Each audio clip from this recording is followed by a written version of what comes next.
Today I'm reacting to your Friday Night SmackDown Hot Takes. Hot Takes is a weekly video series where I give you all a platform to be able to voice your thoughts, whether they're good thoughts, bad thoughts, or everything in between about the world of professional wrestling. So if you want to be featured in next week's Hot Takes video, make sure that you're following me on X. I ask for your hot take on there after every episode of Raw, SmackDown, and every WWE Premium Live event. And next week's editions of Raw, SmackDown, and even NXT are jam-packed, so I know you guys are gonna have some thoughts. And as always, don't forget to subscribe to this channel, ring the bell for notifications. If you're a wrestling fan, I'm confident that you're gonna fall in love with this YouTube channel because we always upload daily wrestling content. If you're looking for our review of Friday Night SmackDown, that's already up and available on the Patreon, patreon.com/SantiZap. I'll put the link in the description and the link in the top pinned comment. We always do Raw and SmackDown reviews over there. All right, let's read your stupid shit. Jimmy needs to return next week, costing Solo the title with Roman. It's perfect timing as original Bloodline versus new Bloodline will happen at War Games, and they still need to convince Jay and Sammy to rejoin them.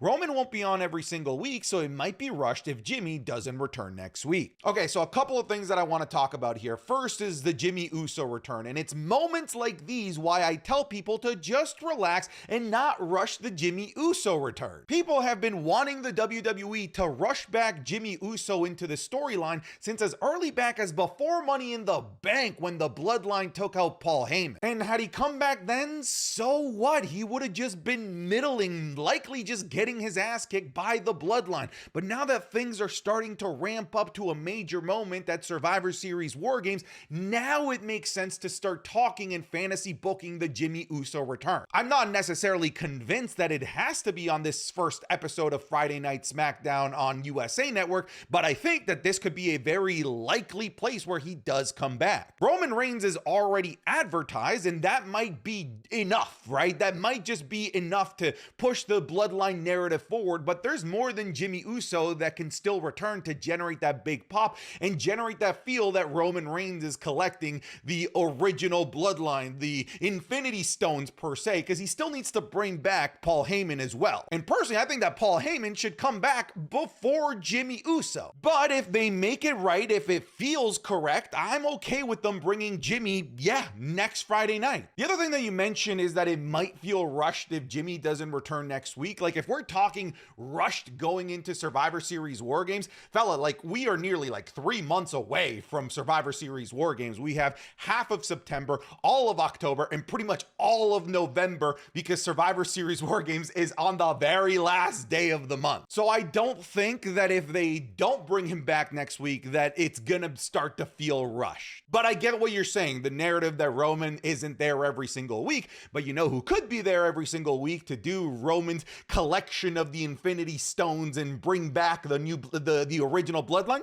Paul Heyman. I gotta laugh at how both the debut and ending episode of SmackDown on Fox had a squash match. Yeah, it was a little bit poetic. I don't know if it was necessarily on purpose or on the nose, but one is far more criminal than the other. I feel like one squash match was egregious, unnecessary, and completely killed and destroyed any momentum that a particular WWE superstar, in this case Kofi Kingston, had generated over the years as a WWE superstar. And in that 8-month stretch that he was part of the main event scene, it killed it. Meanwhile, this squash match, which we'll talk a little bit more later in this video with Giovanni Vinci, I think was freaking amazing. But yeah, sayonara, Fox. Vinci losing is not that bad because it will build to something. For example, look at Joe Hendry in the Battle Royal. I think that's a great example. Now, I'm not gonna sit here and tell you that I wasn't initially upset about how they did Joe Hendry dirty in that Battle Royal, but we have evidence. Clearly it worked. People were clamoring for more Joe Hendry, and Joe Hendry eventually built himself back up to main eventing NXT No Mercy. Now, I don't necessarily think that Giovanni Vinci is going to be main eventing WrestleMania anytime soon, but this means people are talking about Giovanni Vinci. There is a buzz about him. I thought that it was a hilarious troll to build him up like a megastar for like 2 months, only for him to lose like this brilliant brilliant. It's brilliant because I'm talking about it. It's brilliant because you're all talking about it. It's creating conversation. It's creating discourse, something that if Giovanni Vinci had just gone out there and beat Apollo Crews, people, I don't think, would be necessarily talking about it very much. But Vinci is probably being the most talked about right now than he's ever been in his entire career. So to me, I don't know what the hell the plan is, but so far so good. I feel like the execution was done very well. Timing. Oh my God. Dude, the crowd is losing it. Oh! They're just, and then he power bombs him right on top of the Kick from Cole. Oh, what he did against Ospreay. Rad, right? Yeah. Look at this angle, too.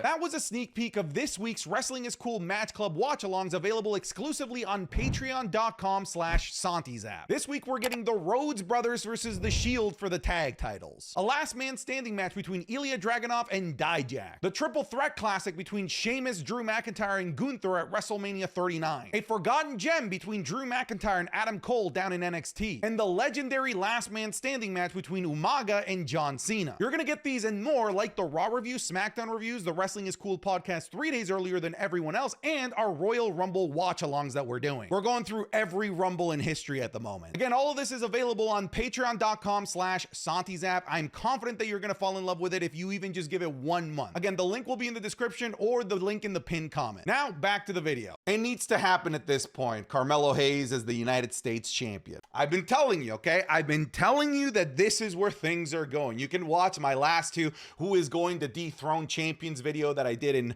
August after SummerSlam, as well as that I did here in early September. I said that Carmelo Hayes is going to be the one that dethrones LA Knight. Carmelo Hayes is the most credible and currently the best slowly built mid-card heel. And, well, I mean, eventually he's going to have to cross paths with the mid-card champion, that being LA Knight. I don't think that we need to rush into this, but I do think that this is a destination that we're getting to at some point within the next 6 months. Like, think about it. Like, when I look at the mid-card of Friday Night SmackDown, who else is there really? There is Andrade. We can definitely talk about that. There is Santos Escobar, maybe a returning Logan Paul, but when we talk about all of these, like, to me, the most appetizing option, if not LA Knight, is Carmelo Hayes. If SmackDown Women's Division does get a Women's Intercontinental title, I wouldn't mind Michin holding it since she's been cooking lately and deserves some recognition. I love it.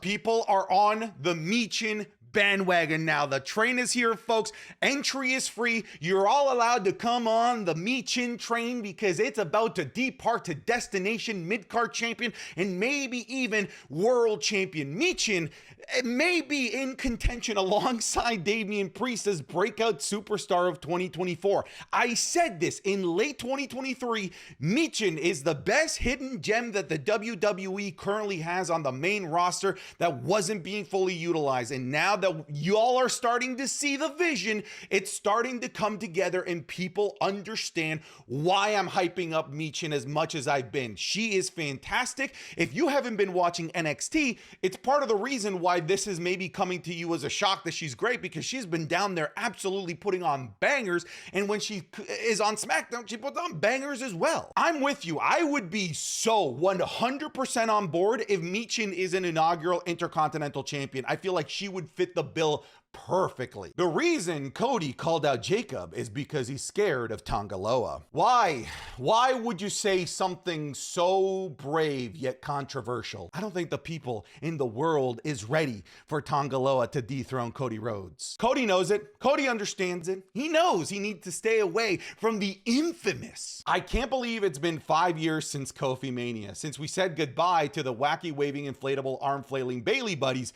Oh, how much has changed since then, but most importantly, Cole is back on SmackDown. I don't think you should get married to Michael Cole being on SmackDown. I think that he's going to be on SmackDown right up until Raw goes to Netflix, and I think Netflix is going to poach both Pat McAfee and Michael Cole to be their announce team for Netflix and Monday Night Raw. And I do believe that Joe Tessitore, who's already on Raw in the USA Network, is just going to transition and stay on the USA Network along wide bar it and be the lead commentators for Friday Night SmackDown on USA. It's funny talking about Netflix, USA, the CW. I'm Canadian. Everything is going to be on Netflix. The fragmentation of all these shows in the United States has to be, to some level, a bit confusing and maybe even annoying. I just wish everything was on Netflix, if I'm being honest with you. But yeah, man, like the Fox era, there's so many ups, so many downs.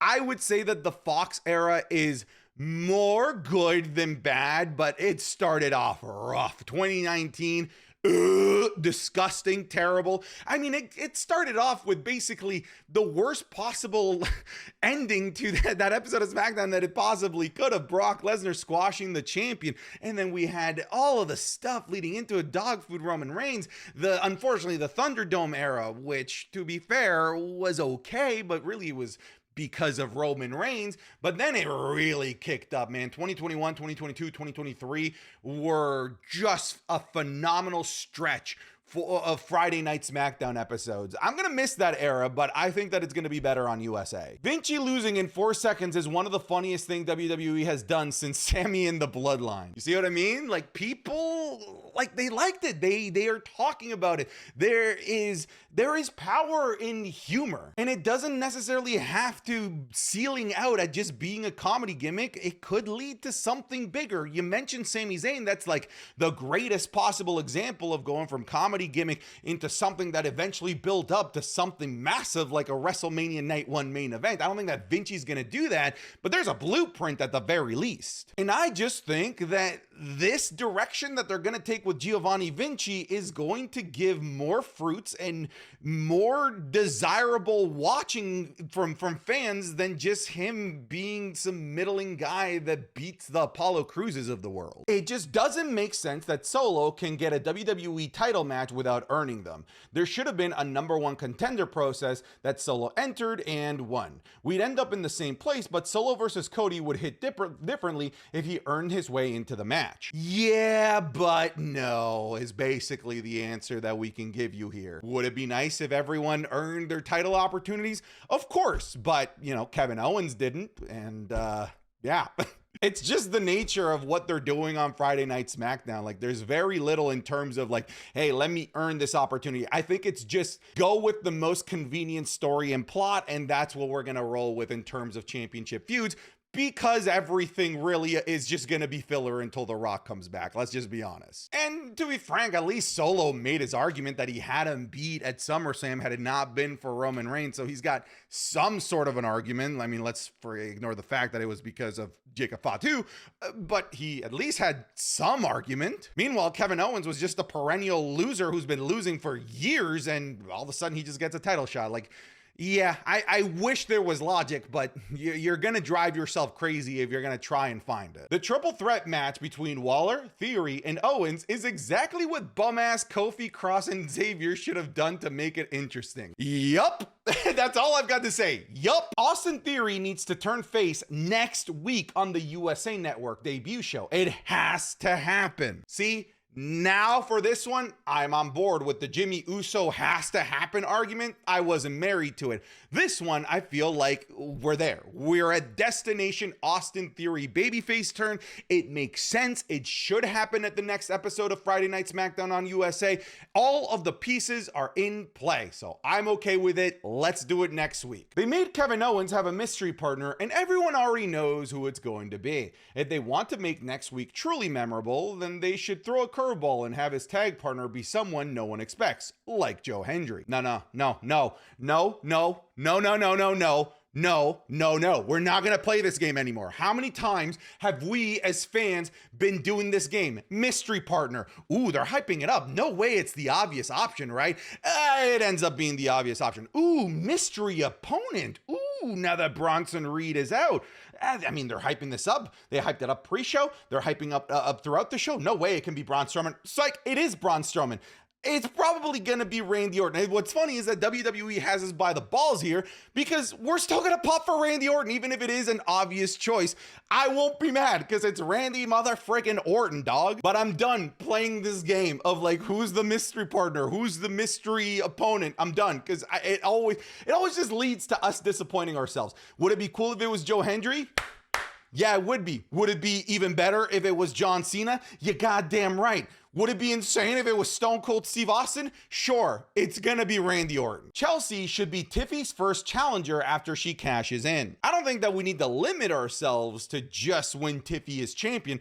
I think we could start this feud right away. It doesn't have to be for a championship. It'd be cool if it was, but these two, my goodness, just the promos, backstage segments, I'm sure the match would be great, but I would love to see a proper, just one-on-one feud between Chelsea Green and Tiffany Stratton. And we have the two monsters by their corners as well, in Piper Niven and Nia Jax to even things out. I feel like this is just such a match made in heaven in terms of a feud. Triple H is slowly building Tiffy turning on Nia. That Tiffy cash-in on Nia is going to be epic. See, before I would have been like, nah, I don't see it happening, but have you guys noticed that over the last 8 months, Triple H has just loved his heels turning even more heel? We saw it recently with Dirty Dominic Mysterio. We saw it with Kaiser turning on Giovanni Vinci. We saw it with, of course, Finn Balor turning on Damian Priest. So there is now a precedent of the heel turning more heel. Heel squared, what I've been calling it.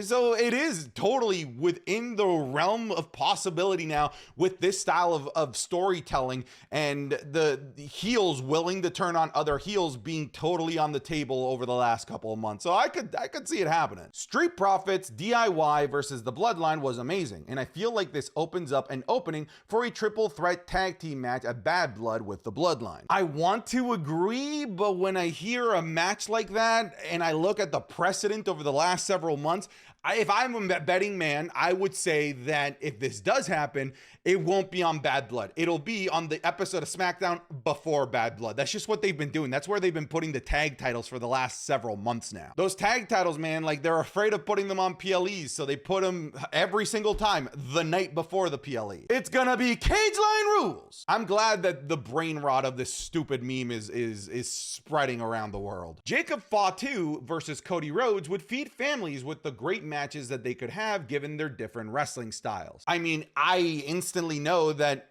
as a match, it's probably infinitely much better than whatever Cody Rhodes and Solo Sikoa can put together. Look, the SummerSlam match between Cody Rhodes and Solo Sikoa wasn't great. The reason why it was a memorable affair is because it was Bloodline rules. So there were all of these extra surprises and interferences that you were expecting. But as a match, the chemistry between those two, it's fine, but it's not out of this world. Meanwhile, Jacob Fatu and Cody Rhodes, I feel, could legitimately put on a legendary match because Jacob Fatu is insane, can do some crazy things. Cody Rhodes can work really well with Jacob Fatu like wrestlers and meet them there. And I think that would be such an amazing match. I hope they do it. They already teased it for the WWE Championship. I could definitely see that happening maybe at Crown Jewel. That'd be kind of neat. Maybe it happens at the Royal Rumble as a championship match. Either way, I'm married to the idea of Jacob Fatu versus Cody Rhodes. I need to see it. You can't just tease me and dangle it in front of me and not give it to me. Give me what I want. I know a lot of people will say Damian Priest is breakout star of 2024, but I would have to go with Michin. From barely having any TV time last year to being on SmackDown almost every week in spots with high profile names, she would be a great women's intercontinental champion. Won't spend a lot of time on this because we kind of already talked about it, but I'm just glad that everyone is starting to see the vision. Michin is where it's at. Roman is returning next week, but what if The Rock does also, again, for the season premiere on USA? That'd be crazy, and I don't think that the chances of that are 0%. The Rock was part of the season premiere on Fox all of those years ago, so I mean, SmackDown's his show. SmackDown's his baby. He created the word, laying the SmackDown. It's in the dictionary because of The Rock, and the show is named after The Rock's catchphrase. So I could see it. I 100% could see it. To what capacity? Is it just to cut a promo, maybe a babyface-ish promo to get the crowd hyped? Because The Rock can switch between the two whenever he wants to. But if he were to come back, man, I think it has to be to some capacity get involved in this storyline with the Bloodline and Roman Reigns. And if that's the case, I don't think that it's going to happen because I think it's just too early for The Rock to insert himself in this story. The segment with Melo, LA Knight, and Andrade showed just how good the mid-card roster is. I really hope that we get a triple threat match between them at some point for the US title. This is where it's going, right? Like, I'm confident that we're going to land in a triple threat match. It's going to be amazing. And it makes it easier for LA Knight to be able to retain and then be able to have individual feuds with Andrade and Carmelo Hayes, stretching out the talent of the mid-card across several months. But man, that BFT that LA Knight hit on Carmelo Hayes, dear Lord, that was amazing. Can we just talk about how DIY's theme got updated? It's not too bad. Sure, it got a little bit better, but it's like putting lipstick on a pile of dog shit. It's still not great. A little bit better, so that's good. Absolutely hated the Vinci decision. Oh, please, get a load of this guy. Okay, look, obviously it's your opinion. You like what you like what you don't like. But again, I'm gonna say, like, what if he won? Like, what the hell does that do? I don't think it does anything. But that's it, folks. Thank you so much for submitting your hot takes. I'll see you in the next video, and I'm done. And get out of here.